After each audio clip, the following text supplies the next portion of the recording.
হাতত কিতাপ তুলি লৈছোঁ আৰু ডেমক্ৰেচি লাইভৰ ষ্টুডিঅ'ৰ পৰা গ্ৰন্থ ৰমন্থন অনুষ্ঠানলৈ মই মৰম কুমাৰ আৰু আজি যাৰ কিতাপ লৈ আছোঁ এইগৰাকী লেখিকা অসমৰ পাঠক সমাজৰ বিশেষ পৰিচিত কবি প্ৰবন্ধকাৰ গল্পওতো বিভিন্ন সময়ত লিখিছে উপন্যাসো লিখিছে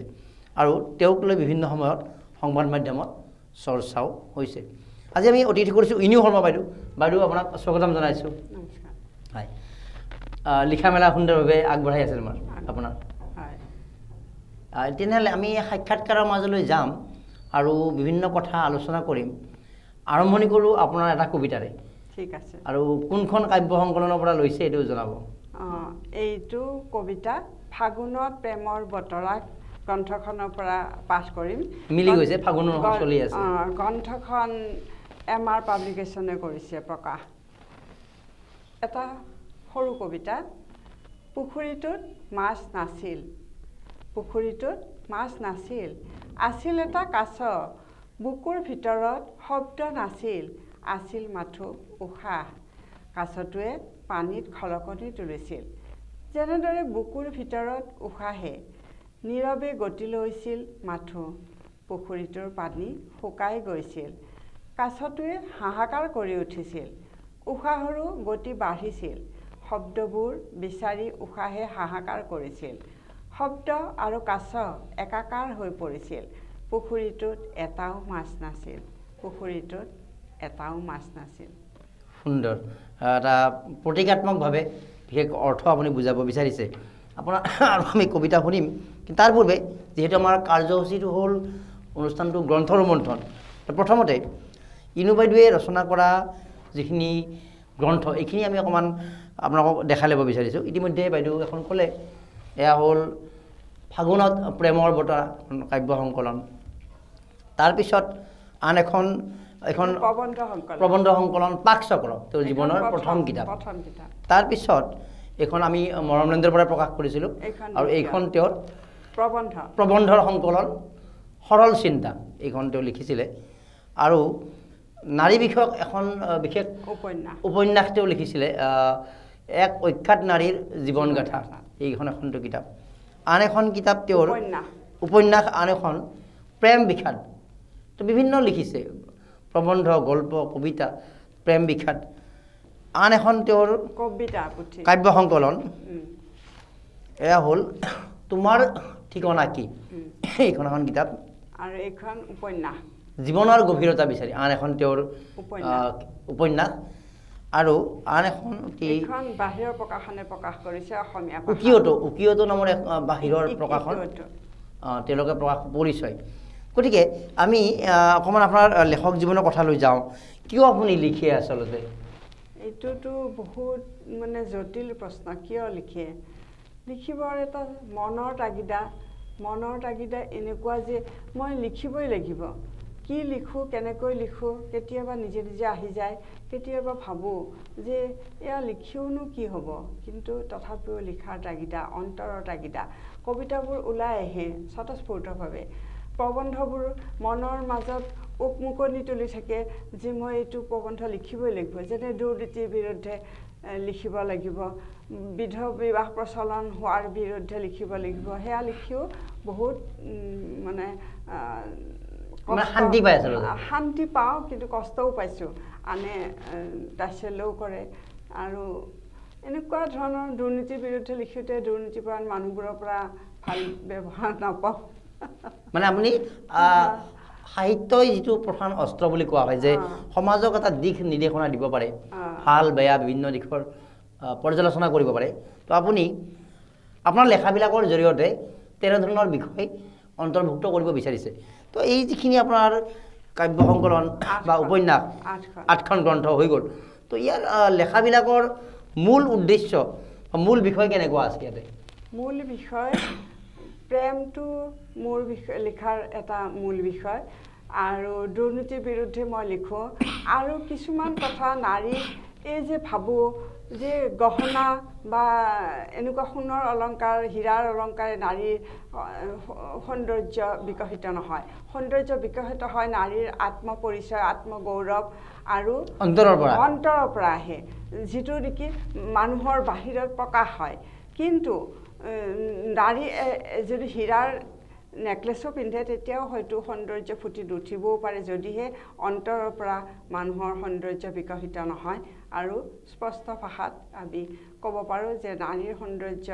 স্বৰ্ণ অলংকাৰে নহয় সেয়াও লিখিছোঁ আজিৰ পাতত লিখিছোঁ আজিৰ পাতত লিখিছোঁ সম্পাদকীয় পৃষ্ঠাতে প্ৰকাশ হৈছিলে আৰ্টিকলটো তাৰপিছতো বিভিন্ন কাকতত লিখোঁ মই এনেধৰণৰ কথা লিখোঁ তাৰপিছত ভাবোঁ নাৰীৰো দ্বিতীয় বিবাহ হ'ব লাগে এই কথাটো লিখি মই সমাজত মানে অলপ কষ্টও পাইছিলোঁ বৰ ইণ্টাৰেষ্টিং কথা ক'লে আপুনি এইটো কোনোবা কিতাপত আছে নেকি এইটো কিতাপত পেপাৰত লিখিছিলোঁ আচ্ছা এইটো অলপ বহলাই কওকচোন কথাটো মানে এই বিষয়টো যিটো কথা ক'লে আপুনি দ্বিতীয় বিবাহ নাৰীৰো দ্বিতীয় বিবাহ হোৱা প্ৰয়োজন পুৰুষৰ যেনেকৈ হ'ব লাগে নাৰীৰো হ'ব লাগে কিন্তু ইয়াত বহুত কথা আছে বিয়া এখন হ'লেই নহ'ব মানুহৰ স্বতঃস্ফূৰ্ত তাগিদা আৰু ইজনে আনজনৰ প্ৰতি ভালপোৱা ভাৱ থাকিব লাগিব আৰু আমাৰ সমাজত এতিয়াও এই নাৰীৰ দ্বিতীয় বিবাহক স্বীকৃতি ভালদৰে দিয়া নহয় দিয়া হয় মাত্ৰ পুৰুষৰ দ্বিতীয় বিবাহ বা পুৰুষে তৃতীয় বিবাহো কৰিব পাৰে কিন্তু নাৰীৰ দ্বিতীয় বিবাহ সমাজে খুব সহজে মানি নলয় বেলেগ দৃষ্টিৰে চায় কিন্তু হয় এতিয়াও হৈছে বহুত বিয়াই হয় এতিয়াও কিন্তু হ'লেও লিখোঁতেই মই কষ্ট পাইছিলোঁ মোক আনে ঠাট্টা মস্কৰা কৰিছিল এইবোৰ কিয় লিখিব লাগে মোৰ জ্যেষ্ঠজনেও কৈছিলে এইবিলাক কিয় লিখিব লাগে কিন্তু মই অন্তৰৰ তাগিদা মই ভাবোঁ যে মই নিলিখি নোৱাৰিম অৰ্থাৎ লিখাৰ কাৰণটো বুজি পাইছোঁ কাৰণ আপোনাক সমাজৰ সেই অসহায় যিসকল এনেকুৱা সমস্যাত ভুগিছে তেওঁলোকৰ সেই যিটো দুখ সেই দুখটো আপোনাক পীড়া দিয়ে আৰু সেই কথাটোৰ এটা সমাধান বিচাৰে একজেক্টলি আৰু এই নাৰী আপুনি কিটা নাৰীবাদী লেখিকা হিচাপে আগবাঢ়িব খোজে নে ক'ৰবাত নাৰী সমাজৰ ভুলটো আপুনি দেখাই দিবৰ কাৰণে নাৰী সমাজৰো বহুত ভুল আছে নাৰীৰো বহুত ভুল আছে নাৰীয়ে মাত্ৰ পুৰুষৰ ছত্ৰছায়াত থাকিব বিচাৰে নাৰীয়ে নিবিচাৰে যে নিজে স্বাধীনভাৱে এটা বিষয় মানে চিন্তা চৰ্চা কৰক যে সমাধানৰ পথ নাৰীয়ে নিজে উলিয়াওক কিন্তু বহু ক্ষেত্ৰত নাৰীয়ে ঘৰতে হওক বাহিৰতে হওক পুৰুষৰ পৰাহে লয় মানে স্বামীৰ পৰিচয়টোৰেহে আগবাঢ়ি যাব মানে তেওঁ আমাৰ অমুক তেওঁ এইটো কৰিব সেইটো হয় নিজৰ এটা পৰিচয় গঢ়িব পৰাৰ সুযোগ যে আছে সেইটো বহুত নাৰীয়ে নিবিচাৰে মানে মিছেছ অমুকৰ মাজত ৰৈ যাব খোজে সেইটো কি মহিলাসকল নাৰীসকল এলেহুৱা বুলি ক'ব খোজে নেকি এলেহুৱা নহয় মানুহে মানে নাভাবে নিজক আৱিষ্কাৰ কৰিব নাজানে নোৱাৰে আৰু নাজানে তাৰমানে আপুনি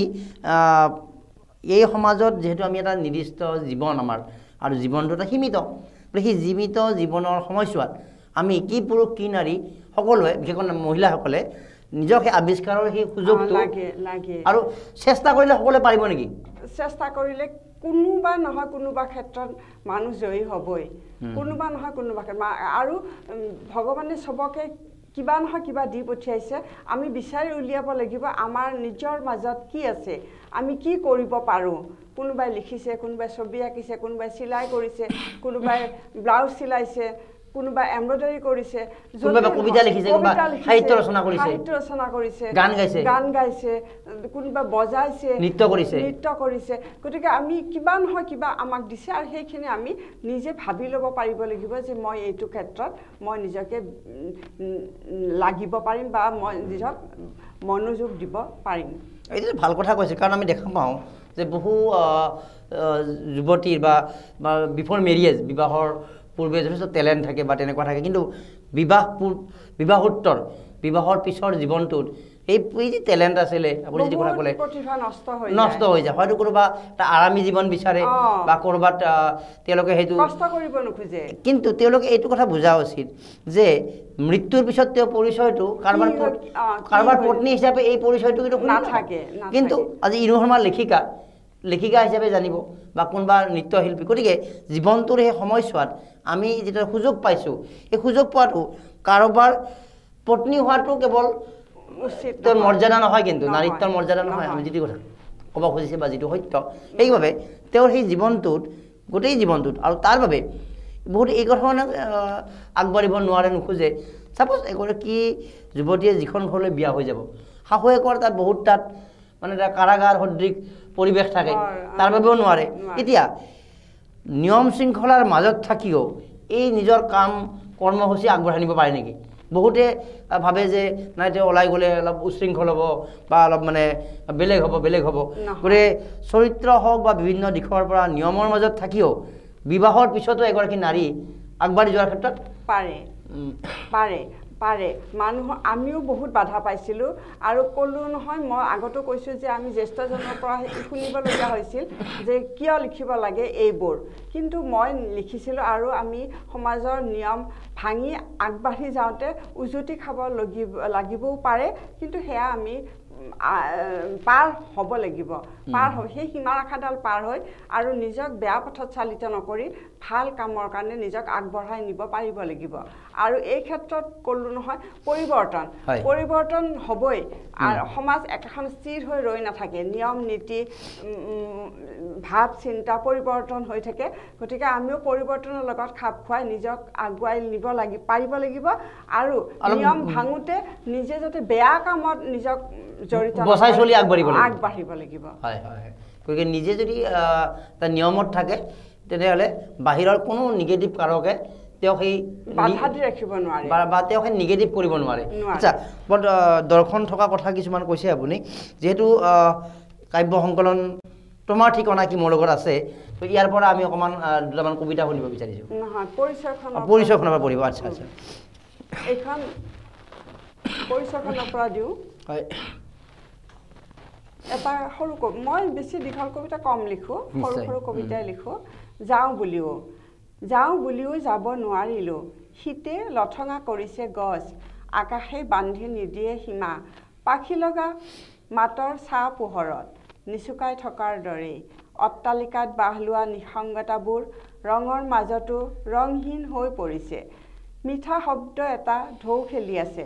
ক'তোৱে আন্ধাৰ মাৰ যোৱা নাছিল, বসন্ত আহিছে কুলিয়ে বিনাইছে, তেতিয়া মই তোমাৰ সতে, তোমালোকৰ হৃদয় আৰু মোৰ ঘৰ, ভাল নালাগে গুটি ধানৰ সপোন। আচ্ছা, এই কবিতাটোৰ অৰ্থটো অকণমান যদি বুজি চাওঁ আমি, আপোনাৰ আৰু এটা কবিতা লিখোঁতে আপুনি কোন সময়ত লিখে, কিমান সময় লাগে? আৰু মই মোৰ দুপৰীয়া 2টা বজাৰ পৰা 5টা বজালৈ এইখিনি সময় মই নিজৰ কাৰণে ৰাখোঁ, পৰিয়ালৰ আন মানুহৰ কাৰণে নাৰাখোঁ। ফোন কৰা আনৰ কাৰণে কামখিনি কৰি লয় আপুনি? কৰি লয়। বাকী সময়খিনি মই পৰিয়ালৰ মাজত বা আন মানুহৰ মাজত থাকোঁ, কিন্তু এই 2টাৰ পৰা নাতিটো আহে, নাতিটোৰ পিছত কামখিনি কৰি মই তাৰপিছত নিজৰ কাৰণে ৰাখোঁ, পঢ়া, তাৰপিছত লিখা, এনেকুৱা সময়বোৰ মই সেই সময়তে কৰোঁ। মই ৰাতি বহুত দেৰিলৈ টোপনি ক্ষতি কৰি থাকিব নোৱাৰোঁ, কেতিয়াবা লিখোঁ, ৰাতিও লিখোঁ কেতিয়াবা, কিন্তু কম। আৰু মই সেইখিনি সময় নিজৰ কাৰণে লওঁ। আৰু এই কবিতাটো এটা প্ৰকৃতিৰ নিয়মক বাধা দি ৰাখিব যে নোৱাৰি, সেয়া হৃদয় আৰু মনত অংকুৰিত হোৱা কবিতা। যাওঁ বুলিও, আৰু সেয়া গুটি ধানৰ সপোন ভাল নালাগে, সেই সময়খিনি মানুহৰ কেনেকুৱা হ'ব পাৰে। বুজি পাইছোঁ। তেনেকুৱা এটা বিষয় আপুনি 2টা সৰু কবিতা আমি কবিতা শুনিম আজি আপোনাৰ পৰা। তেওঁ ঘৰটোৰ দুৱাৰ খোলা, সোমাই গ'লোঁ, ৱাৰ্ড্ৰবৰ দুৱাৰখন খোলা, তেওঁ বহি আছে তাত অদৃশ্যময়, যাক মই ভাল পাইছিলোঁ। আৰু এটা সৰু কবিতা। এটি চেঁচা তৰালি নিশা, ফিনিক্স চৰাইটোৱে জিৰণি লয়, শোকৰ সমুদ্ৰৰ ওপৰেদি, বতৰটো আছিল সুন্দৰ, গাবলৈ তাৰ শিহৰণ ভৰা গান। সুন্দৰ, এটা প্ৰতীকাত্মক আছে। আৰু যিটো কবিতা হৈছে আপোনাৰ কবিতা মই যদি জানো আগৰ পৰা, গতিকে ময়ো এটা কবিতা পঢ়িব বিচাৰিছোঁ, তোমাৰ ঠিকনা কি নামৰ কাব্য সংকলনৰ পৰা। আৰু মই আচৰিত কথা, মানে ফাগুন মাহ চলি আছে আৰু মই ৰেণ্ডমলি উলিয়াওঁতে ফাগুন অহাৰ বাটেৰে কবিতাটো মই ইচ্ছাকৃতভাৱে উলিওৱাই নহয়। আচ্ছা, ফাগুন অহাৰ বাটেৰে, কবি ইনু শৰ্মা। কোন ৰাংঢালী গাভৰুৰ দীঘল কলা চুলি তাৰিত, দুষ্ট ফাগুনে আঙুলি বোলালে, তুমি আৰু মই সাক্ষী হৈ ৰলোঁ তাৰেই, ধূলিৰ ধুমুহা জাকো উৰুৱালে দুষ্ট ফাগুনে, চকু মুখ মেলিবকে নোৱাৰি দুৱাৰ খিৰিকী খুলিব নোৱাৰি আহ দুষ্ট ফাগুনৰ বতাহজাক সৃষ্টিৰ বীজ কঢ়িয়াই এই ফাগুনতে পলাশ মদাৰ হিমলুৱে অনুভৱৰ পথাৰত মন প্ৰাণ উতনুৱা কৰে ৰঙৰ ভৰত দৌ খাই পৰে ফাগুনৰ ৰঙচুৱা আকাশ উদং পথাৰত শুকান নৰাৰ গোন্ধ বিয়পি থাকে আৰু য'ত পথৰুৱা বাটে পোৱালি মেলে হৃদয়ৰ পৰা হৃদয়লৈ এখন সাকৌ মৰম আৰু ভাল পোৱাৰ প্ৰাণময় মাদকতা ভৰা ফাগুনৰ বাটেৰে আহে ঋতুৰাজ বসন্ত ফাগুনেই পাৰি দিয়ে ফুলাম দৰিচা দুখ বেদনা জোৰাবলৈ ফাগুনক বিচাৰোঁ বাৰে বাৰে প্ৰেমত পৰোঁ ফাগুনৰ অতি সুন্দৰ এই কবিতাটোৰ জৰিয়তে ফাগুনটোক আমি বুজিবৰ চেষ্টা কৰিছে আমি এটা এটা কবিতাৰ এইকাৰণে বিশ্লেষণ কৰিব বিচাৰিছোঁ যে কবিতাটোত লিখি থকা সময়খিনিত আপুনি ভাৱটো কেনেকৈ আনে এইটো অলপ ভিতৰলৈকে যাব বিচাৰিছোঁ এইটোতো মানুহৰ কিছু ক'ব পৰা কথা নহয় আৰু এইটো কেতিয়াবা ভিতৰৰ পৰা আহি যায় যে মই লিখিবই লাগিব আৰু কেতিয়াবা আমি চিন্তা কৰিও লিখিব পাৰোঁ যেতিয়া ভিতৰৰ পৰা আহে সেই সময়খিনি যদি আমি নিলিখোঁ আমাৰ মানে মনটো মানে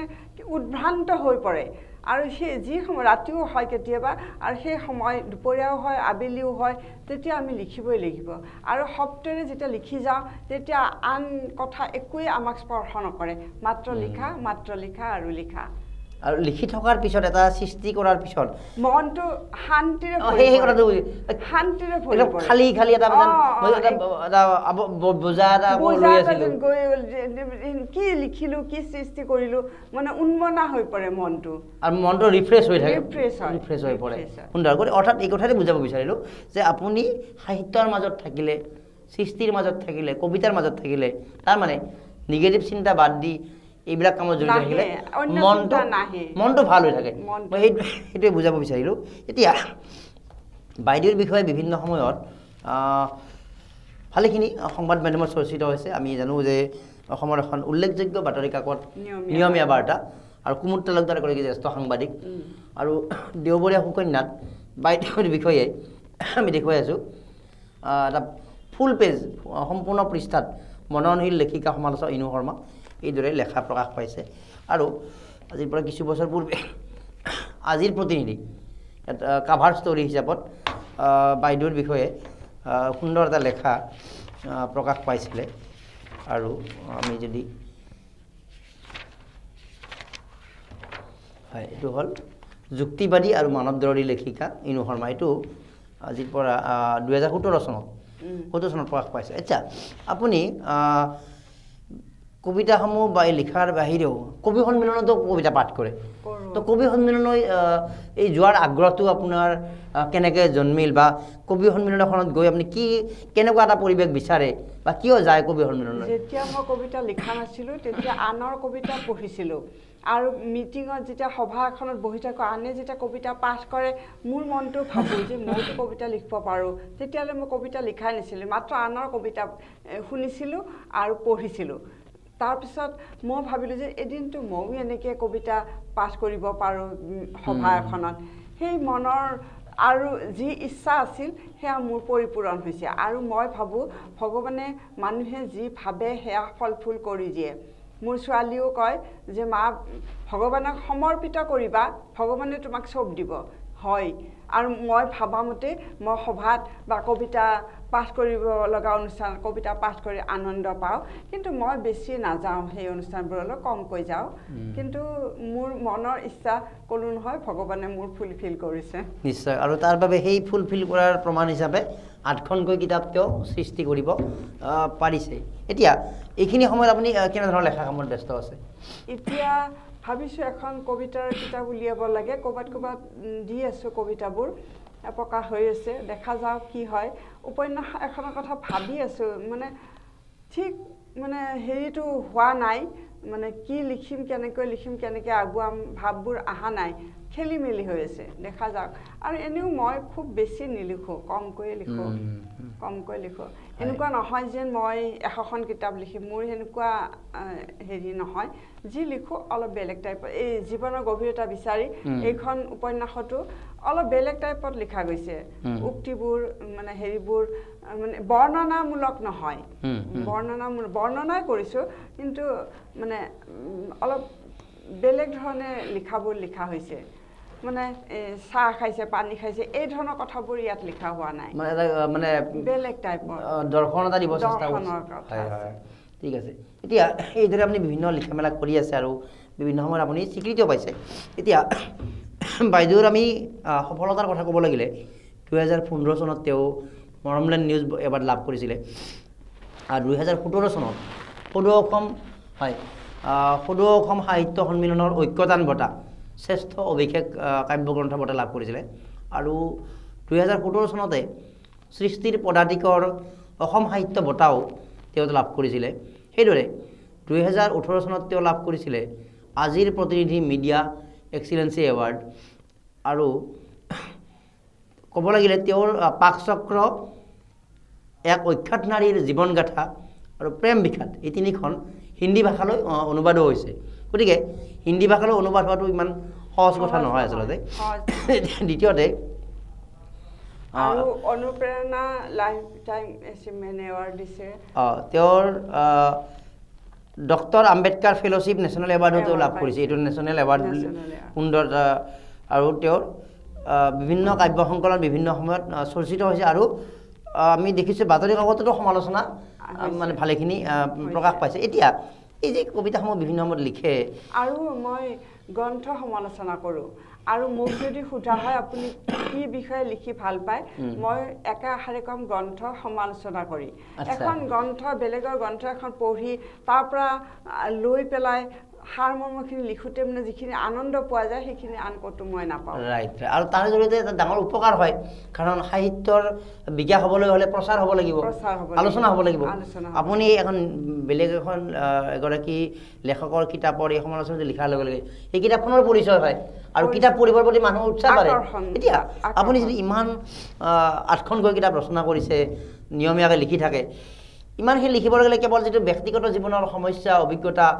অবজাৰভেশ্যন পৰ্যবেক্ষণৰ জৰিয়তে যথেষ্ট নহয় আপুনি অধ্যয়নো কৰিব লাগিব অধ্যয়ন আপুনি কেনেধৰণৰ কিতাপ পঢ়ি ভাল পায় মই জীৱনৰ বিষয়ে লিখা কিতাপবোৰ ভাল পাওঁ আৰু পাউলো কয়লহৰ লিখা ভৱেন্দ্ৰনাথ শইকীয়া লিখা হোমেন বৰগোহাঁই লিখা নিৰ্মল প্ৰভা বৰদলৈ লিখা তাৰপিছত আমাৰ নতুন চামৰ প্ৰশান্ত কুমাৰ দাস বিদুপন বৰবৰা এনেকৈ বিভিন্ন মানুহৰ অতুল মাধৱ গোস্বামীও সাংস্কৃতিক ভাৱত ভাল লিখি আছে তেওঁ লিখা এইবিলাক পঢ়ি আছে আৰু আমি আমাৰ এই কবি হিচাপে ভাবিলে হৰে কৃষ্ণ ডেকা তাৰপিছত আৰু ক'বলৈ বহুতেই যে মন যায় এই মুহূৰ্তৰ কাক কওঁ মণিকুন্তলা ভট্ট তাৰপিছত এনেকৈ বহুত কবি লিখা ভাল পাওঁ হয় আৰু এই যে আপুনি লিখা মেলা কৰি আছে আপুনি এই লিখা মেলাৰ জৰিয়তে হয়তো বহুতৰ সৈতে কেতিয়াবা সাক্ষাতো হৈছে আৰু বহুতৰ সৈতে হয়তো সাক্ষাৎ নোহোৱাকৈ টেলিফোনিক সাক্ষাৎ তেনেকুৱা হৈছে এতিয়া এই যে লিখা মেলাৰ জৰিয়তে আপুনি এখন বিশেষ সমাজ লাভ কৰিছে সেই কথাটো জীৱনটো এটা আনন্দদায়ক কৰিছে আনন্দদায়ক কৰে হয় মানুহৰ উৎসুকতাই মানুহক এখন অজান দেশলৈ লৈ যায় মানুহৰ যেতিয়া আকৰ্ষণ হয় যে এনেকুৱা ধৰণৰ লিখাই মোক ভাল লাগিছে এনেকৈ একাষাৰ কথা ক'লেও মানুহক বহুত মানে এক অনাবিল আনন্দ সুখানুভূতি লাভ কৰিব পাৰি আৰু মোৰ লিখাই ভাবোঁ যে কোনোবাই যদি এজনেও কৈছে যে ভাল লাগিছে বাইদেউ আপুনি ভাল লিখিছে এইখনত এনেকুৱা হৈছে লিখি থাকক এনেকৈ ক'লে উৎসাহ পোৱা যায় আৰু ভাল লাগে খুবেই ভাল লাগে এই প্ৰসংগতে এটা কথা ক'ব লাগিব আৰু ইয়াৰ বাবে আমি প্ৰায় হয়তো 2005-06 মান চনলৈকে আগবাঢ়ি যাব লাগিব আৰু বাইদেউৰ সৈতে আমাৰ চিনাকিৰ সংযোগটো ক'ব লাগিব যাতে এদিনৰ সংবাদ কাকতত এটা ফুল পৃষ্ঠাত বাইদেউৰ কবিতা আছিলে আৰু আমাৰো কবিতা আছিলে বা কৃষক নেকি বিষয়ত বাইদেউ লগত আমাৰ এনেকৈ টেলিফোনিক যোগাযোগ হৈছিলে অৰ্থাৎ কবিতাই আচলতে আকৰ্ষণ কৰে মানে মানুহৰ মাজত এটা সম্পৰ্ক দলং এখন সৃষ্টি কৰিছে আচলতে গতিকে সেই সম্পৰ্ক সেই জৰিয়তে আমি এখন সুস্থ সমাজ কৰিব পাৰোঁ গতিকে কবিতা আচলতে মানুহৰ হৃদয়বিলাক বা এই ধৰণৰ সুচিন্তা পজিটিভ চিন্তা বা সৃষ্টিশীল চিন্তা কৰা মানুহবিলাকক কবিতাৰ যোগেদিয়ে মই আমি চিনাকি পাইছিলোঁ। গতিকে এই কবিতা বা সৃষ্টিশীল সাহিত্য এই বিষয়বিলাকৰ জৰিয়তে এখন সুস্থ সমাজ গঢ়াৰ ডাঙৰ মাধ্যম এইটো। মাধ্যম বহুত ডাঙৰ মাধ্যম এইটো। হয়। তো আৰু জ্যেষ্ঠ লেখকবিলাকৰ পৰা যিখিনি পাব পাৰি আদৰ কেনেকৈ পাইছে আপুনি? ভাল অনিল বৰুৱাৰ পৰা তেওঁ এই যোৱা বছৰ ঢুকালে। অনিল বৰুৱা দৈনিক অসমৰ প্ৰাক্তন সম্পাদক আছিল। দৈনিক সম্পাদক হৈ থাকোঁতেও মই তেওঁৰ পৰা বহুত মানে হেৰি পাইছোঁ, উৎসাহ পাইছোঁ, চিন্তা পাইছোঁ। এনেকুৱা নহয় যে চব মই গালিও খাইছোঁ, তেওঁৰ বহুত কথা গালিও খাইছোঁ, কিন্তু মানে তেওঁ ঘৰলৈও গৈছিলোঁ মই। আৰু অনিল বৰুৱা দাদাৰ বৌয়ে আপ্যায়ন কৰিছিল আমাক, আতিথ্য ভাল লাগিছিল। কিন্তু দাদা ঢুকাই থাকিল। অলপ সমাজৰ কাৰণে এইটো এটা বৰ দুখদায়ক কথা। কম আৰু কেইবছৰ থাকিলে সমাজে ভাল হেৰি আৰু মানে ভাল পাইছোঁ। ডাঙৰ প্ৰেমধৰ শৰ্মা দাদাৰো ভাল হেৰি পাইছোঁ, অনিল বৰুৱা দাদা। তাৰপিছত অনুপম চক্ৰৱৰ্তীও উৎসাহ দিছিলে আজিখনত, নতুন সময়ত অনুপম চক্ৰৱৰ্তীক পাইছোঁ আজিখনত। তেওঁৰ পৰাও মানে ভাল হেৰি পাইছিলোঁ। নিৰ্মল প্ৰভা বৰদলৈৰ এটা সৰু সাক্ষাৎকাৰ মই লৈছিলোঁ। বাইদেউ ঘৰলৈ যাওঁতে বাইদেৱে চাহ বিস্কিট খুৱাই নিৰ্মল প্ৰভা বৰদলৈ লগ পাইছোঁ। আৰু মোৰ সাক্ষাৎকাৰ এটা সৰু, মই তেতিয়া ইমান নাজানিছিলোঁ কথাবোৰ, সৰু সাক্ষাৎকাৰ এটা বাইদেউৰ প্ৰকাশ কৰিছিলে আজিখনত। গতিকে তেনেকৈ আগবাঢ়ি আপুনি গৈ আছে। আৰু এতিয়া ইতিমধ্যে ক'লে যে আৰু নতুন কিবা লিখাৰ আপুনি চেষ্টা কৰি আছে। তেনেহ'লে আমি আপোনাৰ কাব্য সংকলন 2খন প্ৰকাশ পাইছে, 3খন, এখন আৰু এখন ফাগুনত। ইয়াৰ পৰাই আৰু এটা কবিতা আমি যদি শুনিব পাৰোঁ শেষত।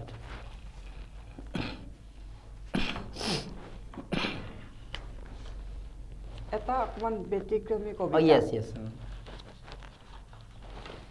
আজিৰ সীতাই নিবিচাৰে, ৰামৰ হৰধনু ভংগত আছিল শক্তি প্ৰদৰ্শন, নাছিল তাত প্ৰেম। সীতাই সেই কথা জানিছিল,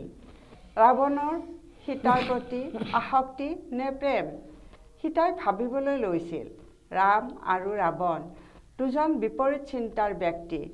আজিৰ সীতাই স্বৰ্ণমৃগ নিবিচাৰে, ৰামৰ লগত বনবাস সীতাৰ আছিল শুদ্ধ পদক্ষেপ। অথচ সগৰ্ভা সীতাৰ বনবাস ৰামৰ আছিল নিষ্ঠুৰ বিধান। লংকাৰ পৰা সীতাক আনি ৰামে কৰিছিল মাথো স্বামীৰ শক্তি প্ৰদৰ্শনৰ নমুনা।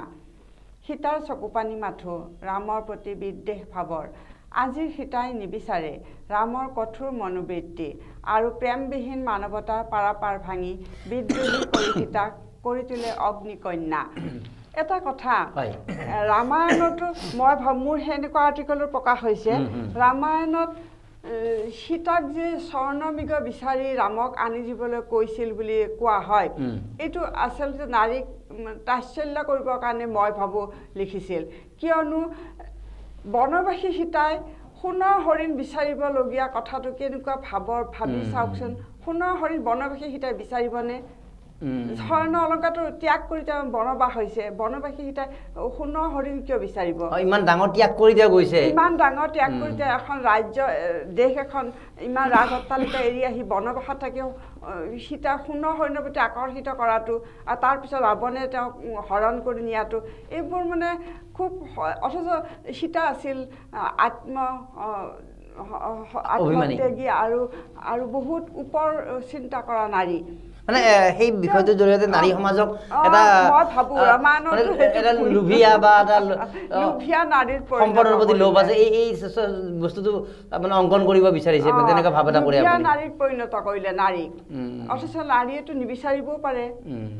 লিখোঁতে এনেকৈ লিখা হয় যে নাৰীক স্বৰ্ণ অলংকাৰ তলত থাকে,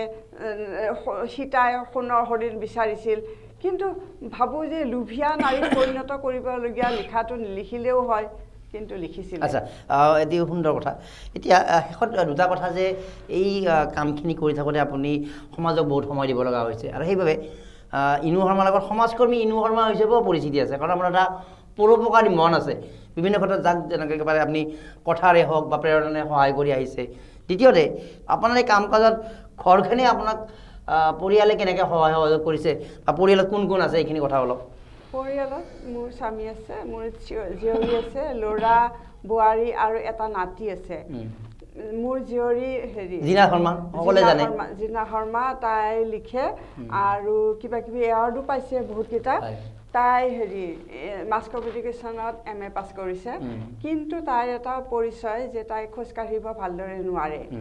আৰু তথাপিও তাই মোক উৎসাহ দিয়ে আৰু মই অলপ আগতে কৈ গৈছোঁ জিনাই মোক এনেকৈ কয় তাই কয় যে ভগৱানৰ ওপৰত সমৰ্পিত হোৱা তাই নিজক দুখী কৰি ৰাখিব নিবিচাৰে আৰু জীৱনৰ ওপৰত সমৰ্পিত হোৱা ভগৱানৰ ওচৰত সমৰ্পিত হ'লে ভগৱানে চব সহায় কৰে বা মিলাই দিয়ে ঘৰখনৰ পৰা আপুনি ছাপোৰ্ট পাইছে আৰু সামাজিক কাম কাজত কেনেকৈ আপুনি বোৱাৰীও মোৰ ঘৰৰ মূল নাৰী আৰু নাতি এটা আছে নাতিটো ল'ৰাৰ নাতি আৰু ল'ৰাও বিজনেছ কৰে নাৰী চৰিত্ৰ তিনিটা আপোনাৰ ঘৰত তিনিটা আৰু বোৱাৰীও লিখে নাৰীও জীয়ৰীও লিখে ময়ো লিখোঁ আমাৰ বোৱাৰী লিখা মেলা কৰে নেকি কৰে আচ্ছা ভাল কথা তেনেহ'লে তাই আইনাখনত এতিয়া লিখি আছে আচ্ছা আৰু এতিয়া আপুনি সামাজিকভাৱেও কিছুমান কামত জড়িত সামাজিক আৰু দলিত সাহিত্য একাডেমি তেনেকুৱা জড়িত আছে নেকি সাহিত্য বাহিৰেও সামাজিক ক্ষেত্ৰখনত কেনেকৈ আপুনি জড়িত হোৱাৰ ইচ্ছা কৰি আহিছে মই বেছিভাগ সময় লিখা মেলা পঢ়াতে ব্যস্ত থাকোঁ সামাজিক কামত কিছু সময় দিওঁ কিন্তু এনেকুৱা নহয় যে সামাজিক কাম নকৰিলেই মই চলিব নোৱাৰিম বা থাকিব নোৱাৰিম কিন্তু মই নিলিখি থাকিব নোৱাৰোঁ মোৰ প্ৰধান হেৰিয়ে হ'ল লিখা কিন্তু কমকৈ লিখোঁ কিন্তু মই লিখোঁ সুন্দৰ আৰু এইদৰে আপোনাৰ লেখক জীৱন সমৃদ্ধ হৈ যাওক আমি ভালেখিনি কথা আজি অৱগত হ'বলৈ এটা কথাৰ মাজতে আপুনি বৰ্তমান গুৱাহাটীৰ কাহিৰীপাৰাৰ বাসিন্দা জটিয়াৰ বাসিন্দা এনে ক'ৰ জীয়ৰী আপুনি আচলতে মই আমাৰ দেউতাৰ আছিলে বৰভাগ লৰমা গাঁৱত তাৰপিছত আমি ডাঙৰ হৈছোঁ গুৱাহাটীত বৰপেটাত কিছুদিন আছিলোঁ সৰু শৈশৱৰ কিছুকাল বৰপেটাত আছিলোঁ তাৰ পৰা আহি গুৱাহাটীত থিতাপি ল'লোঁ দেউতাই গুৱাহাটীত আয়ুৰ্বেদ কলেজৰ চাকৰি কৰিছিলে ডাক্তৰ আছিলে তাৰপিছত দেউতাৰ ছত্ৰছায়াতে আমি আমাৰ বাই ভনী আমি 5জনী ছোৱালী আৰু এটা ভাইটি তাৰপিছত ইয়াতে ডাঙৰ হ'লোঁ ইয়াতে পঢ়িলোঁ কিন্তু পঢ়া শুনা মোৰ কমপ্লিট নহ'ল প্ৰাইমাৰী বা হাইস্কুল ক'ত পঢ়িলে প্ৰাইমাৰী কি কয় উদয়াচল প্ৰাইমাৰী স্কুলত আৰু ৰাজগড় স্কুলৰ পৰা মেট্ৰিক পাছ কৰিছোঁ আৰু সন্দিকৈ কলেজৰ পৰা পিউ পাছ কৰিছোঁ সন্দিকৈ কলেজত পঢ়িছিলে সন্দিকৈ কলেজত পিউ পাছ কৰিছিলোঁ তাৰপিছত মোৰ বিয়া হ'ল আৰু মোৰ আনুষ্ঠানিক শিক্ষা লোৱা নহ'ল কিন্তু আপোনাৰ মোৰ লিখাৰ লগত সিও এটা কথা মই মোৰ নাম অনিতা শৰ্মা নামেৰে মই নিলিখোঁ মই লিখোঁ ইনু শৰ্মা নামেদি ছদ্ম নাম নহয় এইটো নামেদি মই ক'তো একো প্ৰমাণ পত্ৰ দিব নোৱাৰোঁ যে মই কিবা বেলেগ পঢ়িছোঁ MA পাছ কৰিছোঁ BA পাছ কৰিছোঁ এই নামটোৰে মই একোৱে প্ৰমাণ দিব নোৱাৰোঁ যে মই কিবা পাছ কৰিছোঁ মোৰ সেই জেদ ভাৱটো থাকি গ'ল আৰু মই সেইটো নামেৰে লিখোঁ সেইকাৰণে সেই নামটো আপুনি অকণমান ৰখাই থ'লে এই নামটোৰে আপুনি আগবাঢ়ি গ'ল প্ৰচলিত হ'ল যে কোনেও নুসুধে তুমি কিমান পাছ কৰিছা কি পাছ কৰি মই পিউ পাছ কৰিছোঁ কিন্তু তাৰপিছত মোৰ পঢ়া নহ'ল বিয়াৰ পিছত ইচ্ছা আছিল সেই খংটো মোৰ থাকি গ'ল আৰু মই সেইকাৰণে ইনু শৰ্মা নামেদি লিখোঁ মোৰ প্ৰকৃত নাম অনিতা শৰ্মা নামটো কৈও দিলে কিন্তু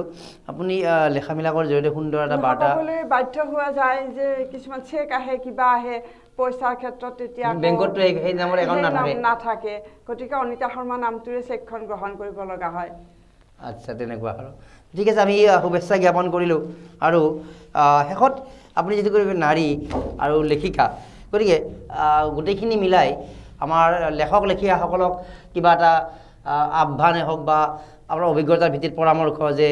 আমি লিখি গ'লে সফল হ'ব পাৰিম এদিন বা আমি লিখাৰ কামত মনোনিৱেশ কৰিব লাগে আৰু এই সাহিত্য সংস্কৃতি আগবঢ়াই নিব লাগে কিবা এটা আহ্বান জনাব নেকি মই পৰামৰ্শ দিব নোৱাৰোঁ কিন্তু লিখিব লাগিলে পঢ়িব বেছি লাগে বেলেগৰ লিখা পঢ়িব লাগে বেলেগৰ লিখা পঢ়িলে লিখাৰ কাৰণে সমল পোৱা যায় আৰু ভাষাৰ গাঁথনিটো উন্নত হয় সেইখিনিয়ে কথা কিন্তু আনৰ পঢ়িব লাগে মই ইংৰাজীত ইমান দখল নাই কিন্তু অসমীয়া অনুবাদ কৰা কিতাপবোৰ মই পঢ়োঁ এতিয়া কিবা পঢ়ি আছে নেকি এতিয়া গীতালি বৰাৰ এখন কিতাপ নি থৈছোঁ পঢ়িব পৰা নাই অন্তৰতম শেষ কৰিলোঁ তাৰপিছত এনেকৈ গ্ৰন্থমেলাবিলাকত যায় আপুনি যাওঁ আৰু এই কি কয় ৰঞ্জিত পাটগিলিৰ কেঁচা ভূঁইৰ কপনি আচ্ছা মই গম পাইছোঁ কি কৰিছে ৰঞ্জিতে ভাল লিখে আৰু ৰঞ্জিতৰ প্ৰথম যিখন কিতাপ আছিলে সেইখন মই সমালোচনা লিখিছিলোঁ আৰু সেইখন আমি মৰমলেন্দে প্ৰকাশ কৰিছিলোঁ বিয়া হোৱা ছোৱালীজনী নকৈ বিয়া হোৱা কইনাজনী আপোনাৰ নামটো মনত আছে নকৈ বিয়া মই সেইখন সমালোচনা লিখিছিলোঁ আপুনি সমালোচনা লিখিছিলে আমি মৰমলেন্দে উলিয়াইছিলোঁ আৰু এতিয়া সি ভাল কবিতা লিখি আছে বিভিন্ন কাকত লিখি আছে ঠিক আছে আমি আপোনাৰ লেখক জীৱন আমি ভাবিছোঁ যে আগবাঢ়ি যোৱাটো শেষ নাথাকে তো আগবাঢ়ি গৈ গৈ এটা পৰ্যায়ত আহিছে যে আপোনাৰ ইনু শৰ্মা বুলি চিনাকি এটা পাইছে আপুনি যে আপুনি লিখি আছে বা আপোনাৰ লিখা প্ৰকাশকবিলাকে আগ্ৰহেৰে প্ৰকাশ কৰি আছে তেনেকৈ বা বিভিন্ন বাতৰি কাকতৰো আপোনাৰ বিষয়ে চৰ্চিত হৈছে আমি আশা কৰিম যে আগন্তুক সময়ত আৰু অধিক দায়বদ্ধতাৰে আৰু অধিক উন্নতমানৰ সাহিত্য সৃষ্টি কৰি যাওক আৰু শেষটো মোৰ কথাৰে শেষ নকৰি যিহেতু আপুনি এইখন কিতাপক এটা গুৰুত্ব দিছে এটা এইখনৰ কবিতাৰে আমি অলপ সামৰিব খুজিছোঁ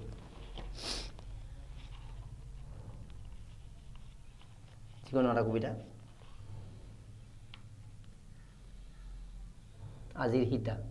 আকৌ আই সুধো বুলি এটা কথা আমালৈ ইমান মৰম চেনেহৰ সান্নিধ্য আৰু অভিযোগ অভিমান নাই নেকি তোৰ আখলৰ জুইকুৰা আৰু তোৰ ৰঙা পৰা মুখখনত কাহানিও কেতিয়াও বিৰক্তি নাই কেনেকৈ হেঁপাহৰ বৰঘৰ উপচাই আমালৈ বতৰা সোধ তই তোকতো আমি কেতিয়াও সোধা নাই কেনে আছ তই আই সুধো বুলি সুন্দৰ ইয়াতো বিভিন্ন বিষয়ক লৈ যে বিভিন্ন সময়ত বহুতে কবিতা